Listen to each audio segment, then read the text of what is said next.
See what I mean? You close your eyes, you mop your head from left to right for the song. You gargle it small in your throat if you can't sing.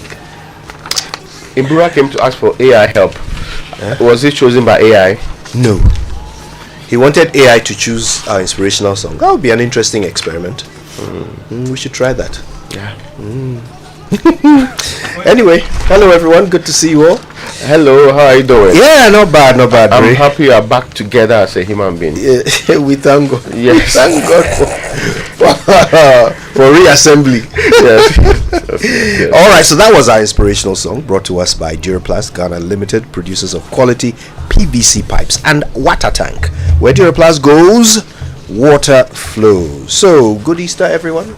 Get up to anything? Yeah, the highlight was yesterday for me when at the take your time when Mamavi took me to night market, which was supposed to in the afternoon. She took me to Osu night market for rice and stew. It is labeled night market for a reason, but the woman insisted on taking me in the afternoon. When did you know where she was taking you? Oh, media, who am I? Plan accomplice. I don't understand. Yes, I was forced. I'm taking you to Osu night market. Yes, I was correct. I insisted I will not go. She said, "Still, let's go." How did she force you? Because I looked up the recommendation on TikTok, but still she took me there. Night market too. Is now clear. Then the woman looked in my face and said, "But it's Osu night market." I felt very terrible. Which woman? The woman who sells the food now we are going to buy. She said, "No, I only open at 5 p.m." Can you believe that? You know. So the woman is telling you that. One dreaming. I felt very terrible. I mean, I was. But Mamavi, if I may ask, why? He said he got the recommendation, right? We're looking for a place to eat, and we settled on rice and stew. Yes. And we got some nice recommendations on TikTok. Courtesy Raymond, Acquah. Yes. So we went to the Osu night market. No. The recommendation was what? Osu night market. And you said, okay. I wanted to despite my objections. No, you did not object. But the woman did very well. In fact, that statement that but this is Osu night market. No. But she said, if you had come a little earlier, people's food would have been given part of it. Somebody had ordered some food, so charity. You could have gotten some. Charlie, so it wasn't too late. Let's move to our. But I thought you were actually going to talk about the Weija leprosarium. I mean, that was the highlight for me. Not Osu markets going to look for rice and stew. I was coming to that point. We visited Father Andrew Campbell and the residents at the Weija leprosarium. It was amazing. It was an incredible. Was the Easter soup kitchen? Yes. So we took the kitchen to Weija, and it was awesome. It was an awesome atmosphere. Father Campbell has been doing such great work with politicians can learn from him, selfless service, even if it's nothing to do with your original country.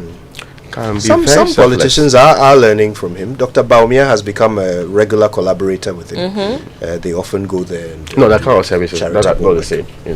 Not the same kind of service. I said he's collaborating. You're talking about charity. No, I'm talking about giving selflessly to your state. Yeah. Yes. You are saying that they should also learn how to give to the non-lepers. Yes, selflessly. I met a 3-year-old Priscilla. Priscilla, she's been healed of the leprosy, but it affected her leg. So, and then her eyes as well. They need to do surgery. The abandoned girl. Yes. Okay. She was abandoned. They found her in Wa. So father needs help. He needs support. He needs a lot of money, cash and kind. And if you don't mind, I could put the mobile money number out so that you can reach out if you want to. Please help young. This is not if you want to. Priscilla is just 3, so she needs a new leg. This is 024-332-6643. 024-332-6643. You find Andrew Campbell on this number. Please send some momo. Any amount is fine. Any amount just to sustain the facility. He's done incredibly well. They have like 25 residents. The oldest is about 95, and the youngest is Priscilla, who is 3. She was abandoned in Wa, and they brought her into the facility about a year ago. Let's do what we can. In the spirit of Easter, let's help out young Priscilla. Okay. Our Drive Safe campaign is brought to you by Joy News and Multimedia Group. Is supported by Toyota, superior quality and imperial general assurance, solid protection. Please avoid all distractions and keep both eyes on the road and hands on the steering wheel. Well, let's learn how to say it right. Brought to us by Kingdom Books at Kingdom, quality and affordability are their hallmarks. Something must be done. You say either, I say either. At dinner one evening, my date asked me, Kojo, what is the difference between dinner and supper? I smiled and said, just listen to say it right and I'll explain it all. So here we go. Dinner and supper are actually not the same thing at all. Dinner is the name given to the biggest meal of the day. It doesn't really matter what time it is eaten as long as it is the biggest meal you will eat that day. Supper, on the other hand, refers to an evening meal. It comes from the French word souper, which means exactly that, an evening meal. Once upon a time, when the most common economic activity was farming, people would have their dinner in the afternoon out on the farm, so they would have the energy to work.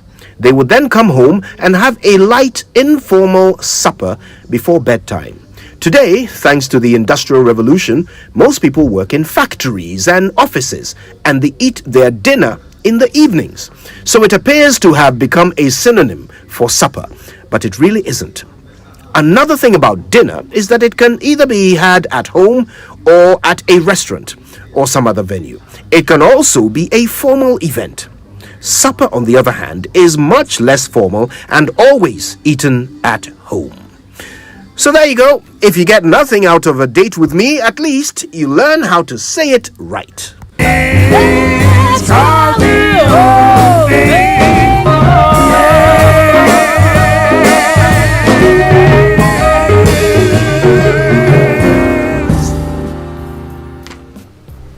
There you go. Dinner and supper. Not the same thing. Alright then, let's get into the news review brought to us by Enterprise Insurance. Woodie Wumu Motor Promotion. Enterprise, your advantage. The Daily Graphic is reporting this morning, Ghana on course for IMF approval. And this morning you heard the IMF boss pleading that with those of us who are debt distressed, who have gone through domestic debt exchange program, but still who have gone through and are waiting for our external debtors to help us out in the current situation. They should look with pity upon us and actually help us out. Like Christ died for the sins, they should forgive some of our debt. They should also try to rearrange the payment terms in a way that we can get an IMF deal, and that's what we are getting the help to do. That's firmly on the premise that Ghana now is back to 18 something under pure colonial rule, with extended powers and strength in all forms. I mean, we are told there's an individual appointed and paid by the Swiss government or so at the Bank of Ghana every day. He will check what they are doing. Hey, Mamavi, bring your documents. Let me see whether you're on course, because you have been quite irresponsible in your engagement. And of course, I mean, generally, and I'm not just playing with this one, generally, we get help. Sometimes technical help from certain individuals. We have written laws in this country that we got external people to help us draft those laws and all of that. Yes, but there's also another individual sitting at the finance ministry helping us make sure that we balance our books properly. On that, we are quite irresponsible on our own. Kwame Penny on Newsfile says, Ken told me once we went to school with these same white boys. We're just as good as them. Yeah, it's true. I mean, the same yield, right? White boys. Anyway, so call them white boys. Meanwhile, you can't afford to run your economy without them. Yeah, so not quite boys then, are they?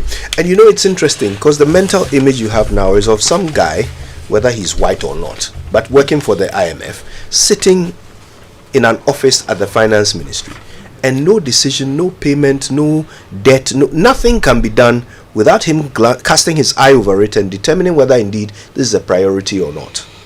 Okay, so this is where we are today as a nation. As an entire nation, we voted for these people, elected them to come and make decisions for us, but they have handed over that job, at least when it comes to our economy, handed it over to some random people they went to school with. Right, so now is it really? So you have to ask yourself this question: when Kwame Pinim suggests that, look, don't go for debt forgiveness, because that is what brings about such conditionalities. That's what brings about this kind of supervisory or whatever advisory relationship. Don't go for that. Rather, let them structure your debt and pay it over time. But even that comes with a cost. What would the cost of that be? Okay, maybe we might not have someone sitting at our Bank of Ghana, but what do we have instead? Okay, because nothing is free. This debt forgiveness, it sounds good. Oh, our debt will be forgiven. In exchange for what? Well, this country celebrated epic, right? That we are being forgiven debt. This is some 20 or so years ago. And now we are, when they are doing speeches, they put us in the middle of it. We become the butt of jokes, even by some AFDV people sitting in Rwanda. Well, I mean, see, this is the black star of Africa. Yeah. At some point, we forget that. This is in Nkrumah's Ghana. And you see, you are right about something. That thing, the HIPIC, it came with stigma. It came with stigma. But the thinking was that the stigma is worth it because it gives us a chance to fix something we've never been able to fix. Now we've squandered that. So the stigma was for nothing. We endured the stigma and got no benefit. You know, in 1997, during the Asian crisis, a lot of countries went to the IMF. Yes. Now, one country that said it wasn't going to have anything to do with the IMF, I mean, it actually approached the IMF after it discussed its program. It said, no, I am not going to do this. That country is Malaysia. Now, in 2001, and I'll share this with you, Raymond, the IMF published a document. Listen to this document. In August 2001, as an emerging market economy, Malaysia is clearly a success story. During the past 3 decades, the Malaysian government has implemented a number of medium to long-term development plans, starting with a 20-year economic policy, a development plan that strived, listen to this carefully, for greater economic well-being for ethnic Malays, for the indigenous Malaysians, greater economic well-being, and followed by the National Development Policy. More recently, the third outline perspective plan provides the general thrust of Malaysia's development strategy for the period 2021 to 2010. 2001 to 2010. And, you know, during the last Graphic Business Stanbic Bank breakfast meeting, Dr. Sedo said, who is on the board of Casapreco, said he asked the man, have you received any help from government? Have you received, has government ever called you and said, oh, you Casapreco, indigenous Ghanaian business, you're doing well. We want to promote AFTA. We want to promote you through AFTA and everything. We want to help you. We want to give you a loan of 3%. Go and dominate African markets. He said nothing of a sort has happened. So you see, countries have done it. Malaysia, later on the show, I'll share with you. In fact, there's a whole paper on, I shared it with you. There's a whole paper on Malaysia's success. Things we can learn from. Even Imani has proposed wonderful measures that, if implemented, would save this country. But you see, again, today, we are here. Let it be on record. When we leave this IMF program, we will go back again. Because we'll do the same things again. Then we'll find ourselves back with the IMF. And that's why when you hear the senior citizen saying that we are being recolonized, you cannot help but agree with him. That's become our story. Every 5 or so years, we will go back and go and beg.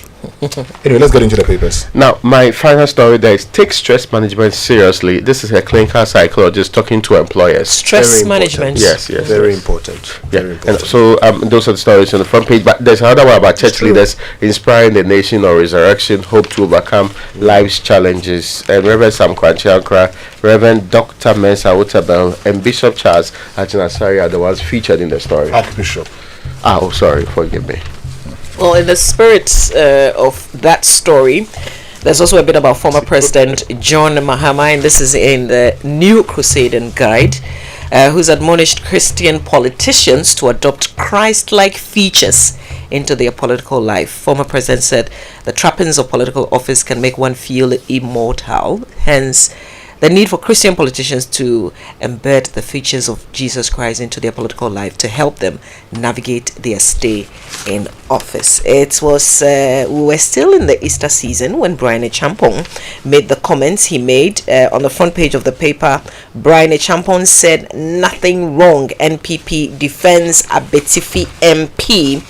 And I want to bring you a bit of the story in the paper, but also highlighting something that he said. And yesterday we spoke to Henry Nana Boakye, the national organizer of the NPP, before they released the statement, who said, well, the party is in support of his comments. Here's what Brian Champon said, and this is portion of his statement. NDC party will collapse if the NDC dares to use threats, violence and foolishness in the 2024 election. We will let them know we have the man. We will show them that we have the man. We have the man. It will never happen that we, the NPP, will stand on a platform to hand over power to the NDC. It will never happen. We will make sure NPP remains in government at all cost, unquote. And the party issued a statement. They say, well, he said nothing wrong. We're in support of what he said. Look, I remember some years ago when Nanado said, all die be die. I was listening to Dan Kwekubuche. He went on to Peace FM. He had never spoken on Peace FM for a very long time. Now, when they asked him, he said he had come out because of that statement. And he said, and I quote, you can say everything, but the moment you introduce certain phrases, it changes the whole meaning of your statement. The moment you, and then he referenced Kwabena J's, there are several ways of killing a cat.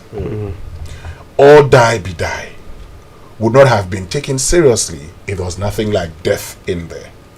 When you start by saying, by threatening that you have meant to unleash violence and that you are not prepared, you are prepared to stay in power at all cost, all cost. That is not how you speak. Nobody can defend. You see, let nobody go and defend this. Brian Champon did not speak well. The party is defending him. Brian Champon did not speak well. You don't start by saying, if they try anything, we have the men, and we will not stand on any stage to hand over power to the NDC. We are prepared to remain in power at all cost. You see, nobody likes to be misunderstood. I don't know anybody who enjoys it when they say something and a different meaning is taken. So that is why I'm surprised that the party has decided to rather defend the statement than perhaps seek to explain it. Because it would not surprise me if Brian Champon's meaning was not that of a desire to throw away the constitution. It won't surprise me if Brian Champon was not actually trying to say that we MPP are going to throw away the constitution, and even if we lose an election, we won't hand over power. I don't think that's what the man was trying to say. But that is the meaning he has conveyed. So if you have conveyed that meaning, I think the responsible thing is to correct it. Correct it. Because I don't think it is enjoyable to say one thing, to have a different thing understood, and then you are just sitting back and saying, I support. Someone else comes to say, I support what he said. That cannot be what he meant. Right? The meaning that has been taken by people cannot be what he meant, and the party cannot come and say that they support that meaning.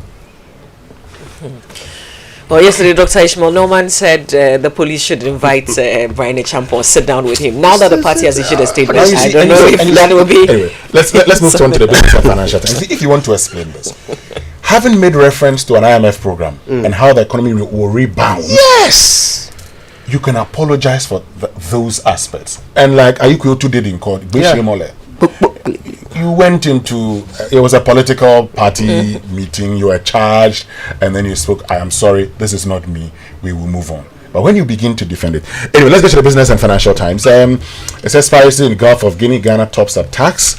It's like it's a serious one. We're told that, look, with Nigeria recording no piracy incidents in 2022, Ghana and Angola have risen to top on the list of countries reporting piracy incidents in the Gulf of Guinea. The data from the International Maritime Bureau's piracy reporting, and the data indicated that Takoradi Anchorage and Luanda Anchorage were both included in the list of worldwide ports with 3 or more reported incidents of piracy in 2022. That's a bit worrying. Yeah. So these people are hijacking ships and stealing their cargo and so forth, right?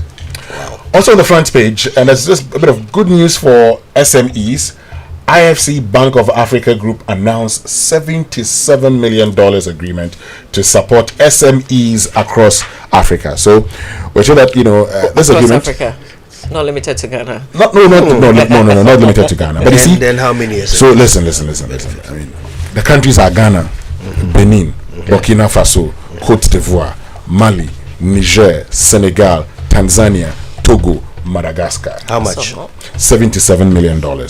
Okay. SME. Some people will benefit. Some SMEs will benefit. I hope that we will be in the position too, because sometimes depending on what you have to do to get access to the fund, you may not qualify. Look, even though it's available. Why I say this is good news, because I moderated recently the affirmative finance action for women in Africa by the AFDB, and a lot of, priority should be given to women SMEs, women-owned SMEs, for instance. A lot of women SMEs were collapsing and were not having access to financing because of even the collateral system that made it very difficult for some of them. And all of these things will help. This is a good one. I hope that more money would come in. We just have to take advantage. Yes. Also on the front page, finally, before we go for the online news review, Newmont honors best female mining engineering student with 12,000 Ghana cedis. Oh, that's good. There was a story of one person having to travel in another part of the country for 200 Ghana cedis. Things change. This one is 12,000 Ghana cedis. Let's get to our online news review. Brought to us by Zenith Bank, in your best interest, and Goyle Good Energy. All right, so Goyle, your oil marketing company of choice, keeps making life ever so convenient. You can pay when you buy fuel via Momo. Just remember to Momo it at Goyle, and you can also use your bank card or bank cards to buy fuel at Goyle. So drive to the nearest Goyle station now, buy your fuel, and pay by Momo bank card or Goyle Go card. Visit the Goyle social media platforms. That's Facebook Goyle.official, Instagram is Goyle_GH, and Twitter is Goyle_official. Find more information on the service stations. You can conveniently use Momo. Goyle Good Energy. Goyle, dim. Further proof that an African is able to manage his own affairs, Ghana's bilateral creditors set to clear way for $3 billion IMF bailout. Mahama heads to Eastern region on Tuesday, and Akufo-Addo should intervene in Brian's comment saga. That's IDEG's call. On citynewsroom.com, bettors oppose newly introduced 10% tax on bet wins. Okay.